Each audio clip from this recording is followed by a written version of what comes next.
Mindful of that, let's bring in our panel. Rabin-Havt, the serious host of The Agenda.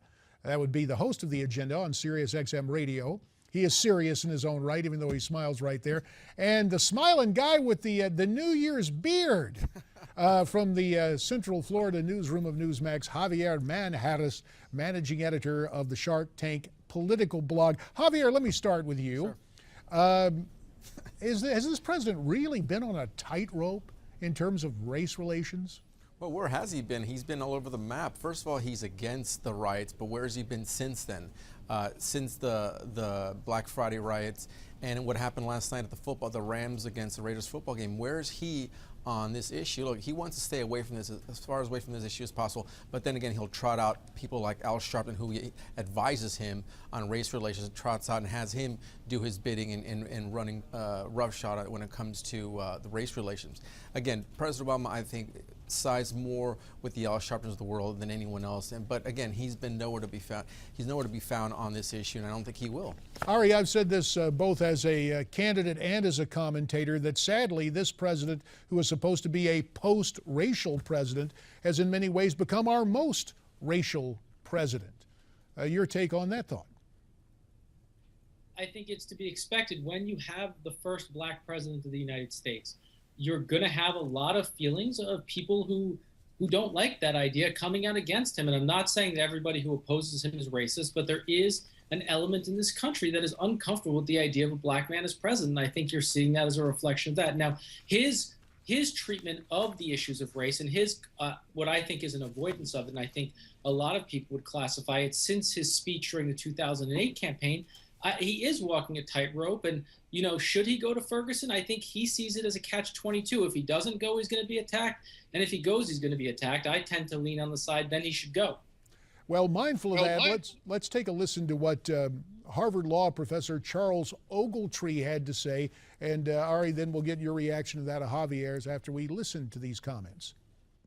I hate to say this, but I think about what my father and grandfather told me about the race relations way back when I was a young kid, how they were devastated with the idea of separation based on race. It is worse now. We think of people who don't have jobs, who can't go to school, people who can't get health care. And we are in a situation right now that will create Ferguson's over and over and over again. It's not just in Ferguson, Missouri. It's going to be around the country.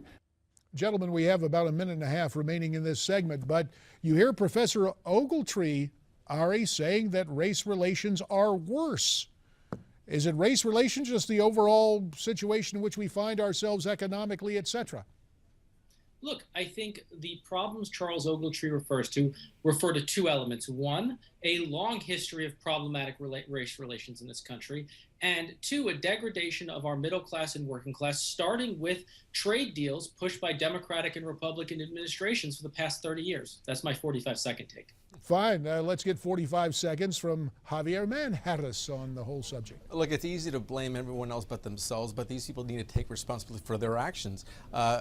Black community that we're speaking of now, they're there where they are now economically because of policies like the failed Obama economic policies we've seen over the past several decades, if you would, including Clinton. That's all this is. They need to blame themselves and no one else.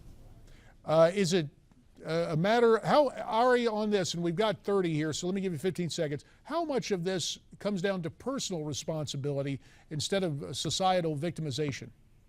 Look, when you have, for example, Ta-Nehisi Coates writing in The Atlantic showing discrimination in housing policy that has existed in this country for 50 years, relegating blacks to certain neighborhoods in this country, you do have to look at the society as a whole and say, how does this create the world we're in now? These people chose to live in these communities. They could live anywhere. No, they didn't. And they didn't? Okay, I beg to differ. They chose to live in. Did not choose to live in these They communities. choose to stay in those neighborhoods as well. Gentlemen, let me step in here and break up the dispute. Obviously, there are other questions of dispute. We'll get to those next here on America's Forum.